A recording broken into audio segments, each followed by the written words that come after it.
The first blow didn't come from a fist, but from a single pristine sheet of paper sliding across the granite countertop, the same granite I'd picked out with my husband Samuel on a rare sunny afternoon years ago. My son Julian wouldn't meet my eyes. He just stared at a point over my shoulder, as if watching a ghost, only he could see 600 a month, Mom, he said, his voice flat, devoid of the warmth I remembered from his childhood. Sabrina, and I think it's more than fair, you're not exactly five-star tenant material at your age. From the living room where she was scrolling on her phone, my daughter-in-law's voice dripped with a cloying, venomous sweetness. Think of it as your contribution, Eleonora, for the air you breathe in our house. The ghost of your husband can't pay the mortgage after all that was. At the moment the world fractured, I stood in the heart of the home I had built in the kitchen, where the scent of Samuel's favorite cedar logs still seemed to linger in the floorboards, and I was rendered a trespasser. 40 years ago, Samuel and I had driven the first stake into this patch of Oregon soil, overlooking the moody gray expanse where the Columbia River meets the Pacific. We designed the house ourselves, with wide windows to catch the fleeting sun, and a foundation strong enough to withstand the fiercest coastal gales. I'd hammered nails until my thumbs were bruised, planted the wind-battered rhododendrons that now guarded the porch, and chosen the deep forest green for the trim. Every beam, every floorboard, every pane of glass held an echo of our life together. After Samuel passed, the silence in the house became a physical weight. Julian and Sabrina had suggested I move in with them, framing it as a kindness. You shouldn't be alone, Mom, the house is too big for you. I'd agreed, believing it was a chance to mend the frayed edges of our family, to feel the warmth of life again in the hollowed-out chambers of my heart. The house was certainly large enough, I thought, they would welcome the help. I cooked, I cleaned, I mended the fences the winter storms knocked down. I thought we were weaving ourselves back into a single tapestry, but the weave began to unravel thread by quiet thread. It started suddenly. They asked me to move from the master bedroom, my bedroom, into a smaller guest room to give them more privacy. Then little sticky notes began appearing on food in the refrigerator, Julian, Sabrina's. Soon I was no longer included in their dinner plans. We're grabbing a bite out, they'd say, or we already ate. The cold shoulder became a wall of ice. Then came the talk about money. Things are just tight right now, Mom, Julian explained one evening, the rehearsed apology sitting awkwardly on his face. The utilities, the property taxes, the groceries, it all adds up. I understood. I wasn't naive to the costs of living. I began handing over my entire Social Security check each month, assuming it would cover my share, and then some. It was a sacrifice, leaving me with nothing for myself, but I believed it was for family. Apparently, it wasn't enough. A week later, Julian presented the rental agreement, $600 a month. Not a discussion, not a plea for help. It was a sterile corporate demand delivered in the sanctuary I had created. I didn't cry. I didn't raise my voice. The shock was too profound, a deep internal freeze that numbed everything else. I stared at the paper, my hand resting on a faint scorch mark on the counter from a Thanksgiving 20 years ago, when I'd let the gravy burn while dancing with Samuel. I asked only one question, my gaze fixed on my son. Was this your idea? He flinched, a flicker of the boy I once knew, before he looked away. It's something we both decided was necessary. We, he meant her. I nodded slowly, the motion feeling disconnected from my body. That night, I lay in the sterile guest room, staring at the ceiling, the familiar sounds of the house now alien and menacing, the groan of the pipes, the whistle of the wind through the eaves. They no longer sounded like home, they sounded like a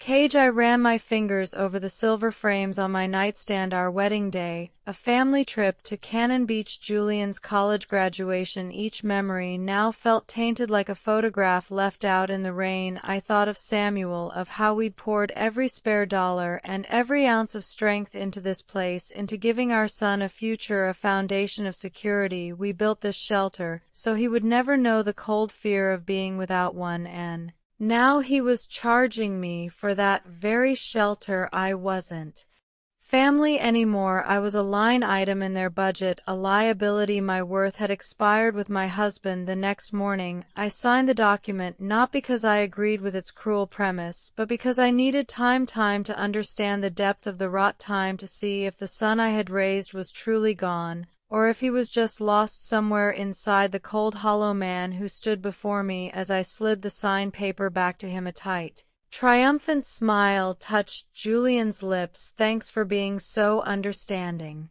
Mom." I simply nodded, but a voice inside me, a voice that sounded unervingly like Samuel's, made a silent vow. "This is the last piece of paper you will ever hand me, and the last time you will underestimate me." Something inside me had not just cracked, it had calcified, it had turned to steel. This wasn't the end, it was the beginning of a reckoning. The first test came with a cold. The Oregon coast autumn had deepened into a damp, bone-chilling winter. The mist outside was a constant shroud, and the chill seeped through the walls as I had done for 40 years. I went to the thermostat and nudged the temperature up just a few degrees, enough to quiet the ache in my joints and keep the creeping damp at bay. The next morning a note was taped to the thermostat, a small plastic lockbox now installed over the control. Sabrina's sharp, aggressive handwriting was unmistakable. "Do not adjust the temperature is set. Electricity isn't a free-for-all." I stood there, my teacup growing cold in my hands, reading the words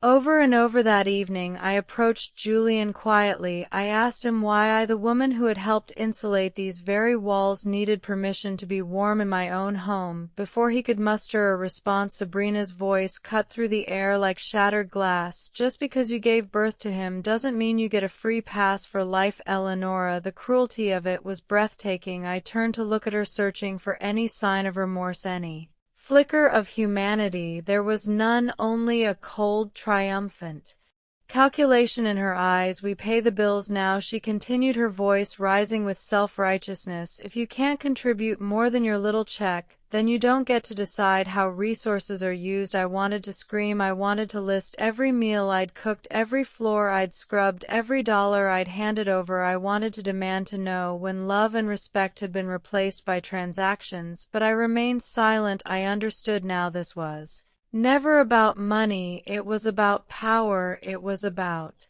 systematically stripping me of my place, my history, my identity within these walls. A week later they moved me again. "The guest room is perfect for an office for me," Sabrina announced. "We fixed up the attic for you. It's much cozier." The attic was a glorified storage space, cramped under the eaves, with a single small porthole window that looked out onto a gray sky. It was reachable only by a narrow, steep set of stairs. My queen-sized bed, Samuel's last gift to me, wouldn't fit. They left it dismantled in the hallway. I spent that first night on a lumpy twin mattress, curled under a thin blanket, listening to the rain hammer on the roof just inches above my head. They were erasing me, not with loud theatrical cruelty, but with the quiet, methodical precision of an assassin. My life became a list of prohibitions. I wasn't to cook in the kitchen. They were meal prepping now. I wasn't to use the laundry during peak hours. I had to ask permission to have my one friend, a widow from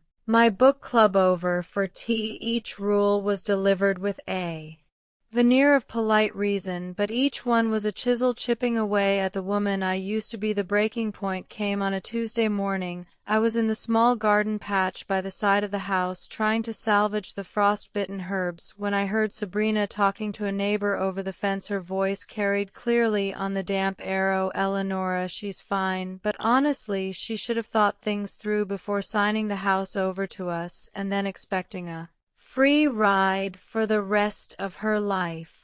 The word struck me with the force of a physical blow. Signing the house over, a memory clouded by sickness and grief, surfaced like a body from the deep 2 years ago. Shortly after Samuel died, I'd been hospitalized with a severe bout of pneumonia. I was weak, disoriented, and terrified. Julian had sat by my hospital bed, holding a sheaf of papers and a pen. "It's just a formality, Mom," he'd said, his voice a soothing balm on my frayed nerves. "This just gives me temporary power of attorney to handle the Property taxes and mortgage paperwork while you're recovering it just makes dealing with a bank easier. You're still on the deed, of course. I had trusted him. I was his mother. I had signed where he pointed, my hand shaking, my mind too clouded by fever and medication to read the fine print. Now, standing in the cold, I finally understood that document wasn't a temporary measure. It was a weapon. They had used my moment of greatest vulnerability against me, but as the shock receded, it was replaced by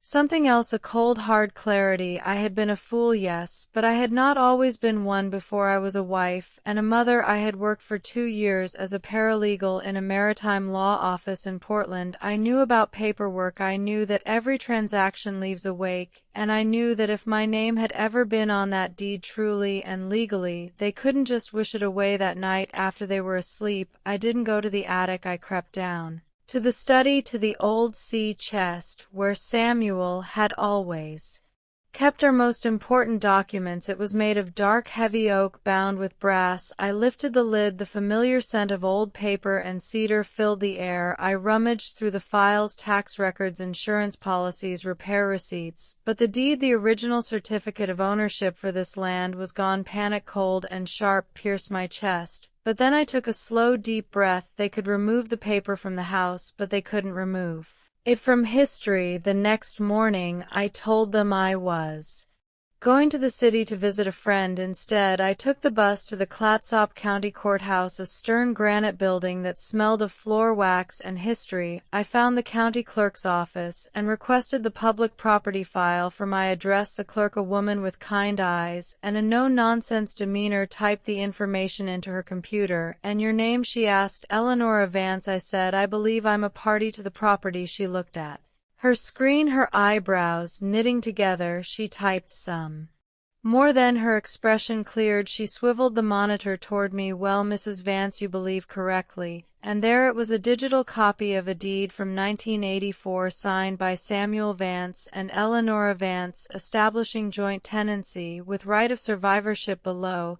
It was another document, the one I'd signed in the hospital. It was a sloppily prepared power of attorney, one that Miss Maud Finch would later call laughably unenforceable for transferring real estate. Critically, it had never been used to legally file a new deed. My name had never been removed because Samuel had passed. His share had automatically transferred to me. I was not a 51% owner. I was the 100% sole legal owner of the property. They had built their entire kingdom on a foundation of lies and a worthless piece of paper. Could I have a certified copy of the original deed? I asked, my voice miraculously steady. "Of course," the clerk said, stamping the printed document with an official seal. "Will that be all?" "Yes," I said, tucking the papers into my purse, my hand closing around them like a lifeline. "That will be all they need." I walked out of that courthouse and into the misty Oregon air, and for the first time in 2 years I felt the steel in my spine. They thought I was a fragile old woman, easily confused and defeated. They had forgotten who I was. I was the woman who had built this house, and I had just found the master blueprint. I didn't go home and stage a grand confrontation. The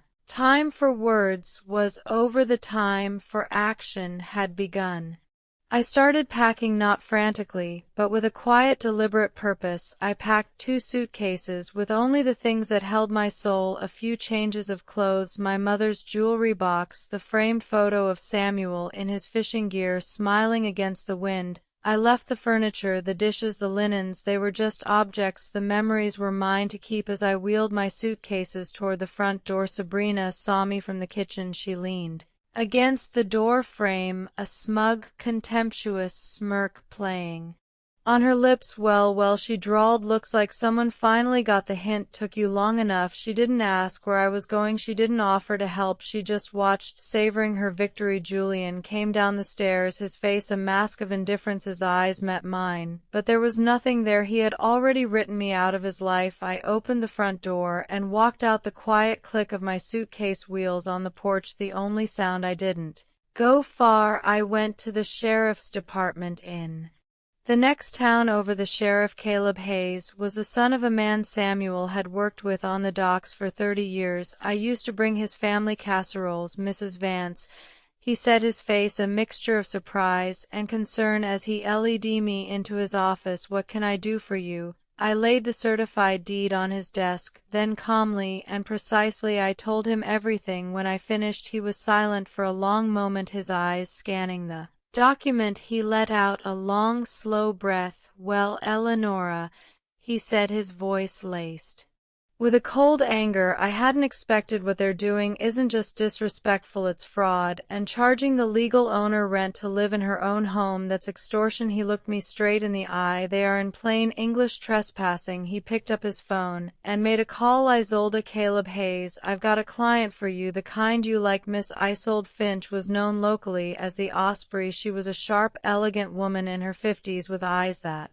missed nothing. Her handshake was firm, her questions precise. I met her that afternoon. "They never filed a new deed," she said, reviewing my papers with a thin, appreciative smile. "Amateurs. This is clean, Mrs. Vance, very clean. We won't even need to go to court. Not at first. I don't want them to know it's me." I said, "Not yet. I understand," she said, her smile widening slightly. "We'll file the petition for unlawful detainer through a third party. Let them wonder which of their bridges they've burned." The legal machinery began to turn silently and efficiently. A formal notice of disputed ownership was served. It gave the current occupants, my son and daughter-in-law, 14 days to provide proof of legal ownership or face eviction. I waited from the small, clean motel room I had rented. I imagined their confusion turning to panic to them. It must have seemed like a bureaucratic nightmare, a ghost in the machine of the legal system. They had no idea the ghost was their own mother. They ignored the notice. 2 weeks later, Miss Lee Finch handed me the final document, the formal eviction order. I picked up the pen and signed my name, Eleonora Vance, not as a mother, not as a victim, but as the sole rightful owner of the home I had built. My hand didn't shake. It was a quiet morning in early spring, the mist rolling off the Pacific. I stood across the street, wrapped in Samuel's old wool coat, the scent of cedar and sea salt clinging to it like a memory. At precisely 9 Honquack, Sheriff Hayes's cruiser pulled into the driveway, followed by Miss Doe Finch's sensible sedan. The knock on the door was loud, firm, and official. Julian answered, blinking in the daylight, his face clouded with confusion. "What is this?" The sheriff unfolded the document. "This is a legal notice of eviction. You are required to vacate the premises within 48 hours." Sabrina appeared behind him, her voice a shrill shriek. "What the hell are you talking about? This is our house. Who filed this? Who is doing this to us?" That was my cue. I stepped off the curb. The sound of my heels on the pavement was slow, steady, and deliberate, a metronome counting down to the truth. They saw me as I reached the edge of the lawn. Julian's face went white. Sabrina's mouth fell open, her tirade dying in her throat. I stopped at the edge of the porch and reached into my purse. I pulled out one single piece of paper, the original deed. I held it up. "The woman you charged rent," I said, my voice quiet but carrying in the still morning air, "is the legal owner of this property." Silence, utter deafening silence. You can't do this," Julian finally whispered, his voice breaking. "I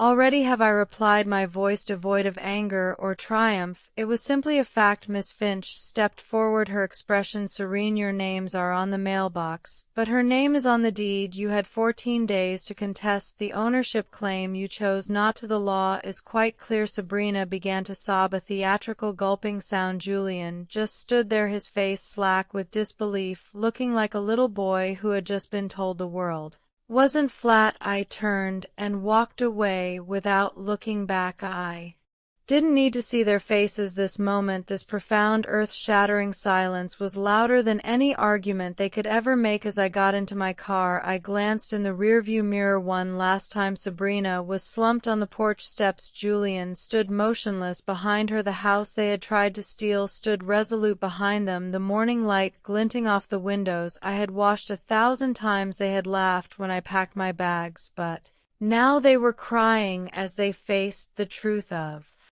who held the deed, and for the first time in years I felt the ground beneath my feet settle, and whisper welcome home. The house is quiet now, it's a peace I had to earn back inch by silent inch. I wake each morning to the light filtering through the east-facing window Samuel installed. I planted a garden full of resilient coastal flowers, sea thrift and lupin, that thrive in the salty air. The house breathes with me again. This was never about revenge. Revenge is a fire that consumes the person who wields it. This was about restoration. It was about remembering who I was before they tried to make me forget. Every floorboard in this house knows my footsteps. Every nail was driven by a love they couldn't comprehend. They tried to erase my legacy, but they failed to understand that a legacy isn't written on paper you can steal. It's built into the foundation. It's carved into the beams. It's the quiet strength that endures long after the noise has faded. One day, at a local historical society meeting, I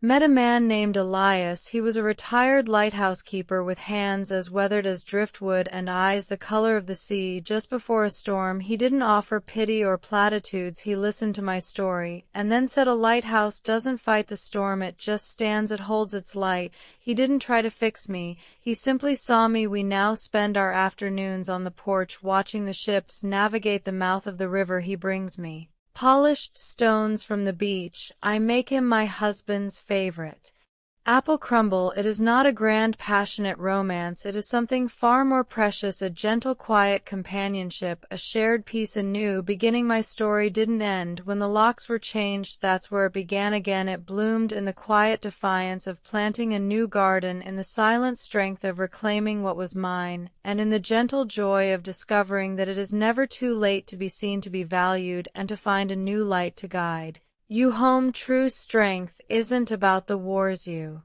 win, it's about the peace you cultivate in the aftermath. And my peace, like the house I stand in, is built on a foundation that will never be broken.